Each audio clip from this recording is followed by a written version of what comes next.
اور دوسرا سوال آپ کیا کریں گے؟ جی سر نماز کی ادائیگی سے متعلق ہے کہ نماز وغیرہ کے لیے جہاں تو مسجد صرف ایک ہے شہر میں، تو ہمیں آنے جانے میں تھوڑی پرابلم ہو جاتی ہے. اس طرح دوسرا یہ کہ جب چلے بھی جاتے ہیں تو وہاں پہ جو امام مسجد ہے وہ کوئی بھی نہیں ہوتا مقرر ہے، کوئی بھی آگے بندہ جماعت کرا دیتا ہے، اور ان کی جماعت کی ادائیگی کا جو طریقہ ہوتا ہے وہ مجھے کچھ نہ ٹھیک نہیں لگتا.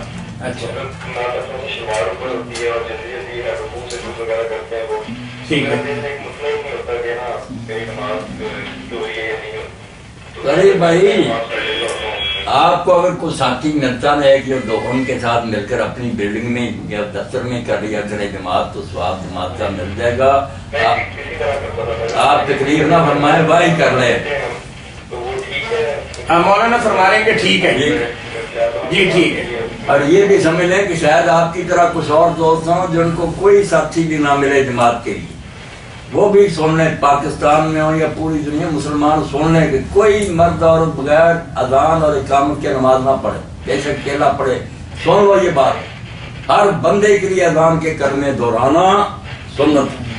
ٹھیک ہے، جماعت کے لیے ایک ہی اذان کافی ہے. میں اگر اکیلا پڑھوں مجھے چاہیے کلمات جو اذان کے سارے اللہ اکبر دہراؤں. کیا یہ بات؟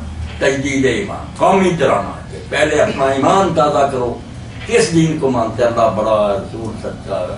قیامت پر یہ کہنے چاہیے اکیلا، بلکہ حضور نے خوشی کا اظہار فرمایا کہ اگر کوئی آدمی بکریاں چراتا چراتا دور نکل جاتا اور وہ اکیلا پھر پہاڑ پر کھڑے ہو کر اذان کرتا، تو اللہ تعالیٰ فرشتوں کی فوجیں اتارتا ہے، اس کے پیچھے وہ نماز پڑھتے ہیں.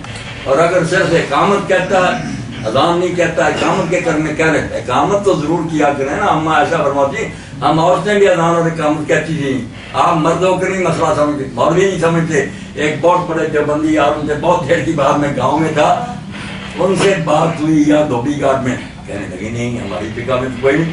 میں نے نکال کے دکھایا کہ ہنفیوں کی کتاب میں دیکھو اکیلے کے لیے اذان مسنون ہے اور اس کے لیے اقامت ویسی حنفی ہیں پڑھ کے نہیں.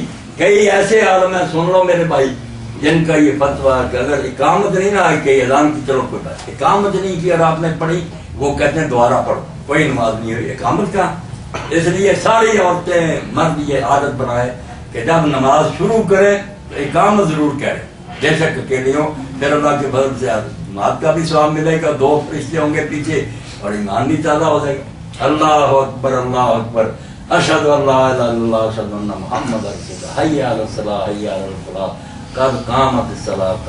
اللہ اکبر. یہ مسئلہ پکا اپنے ذہن میں. علی بھائی بہت شکریہ آپ کے کال کرنے کا.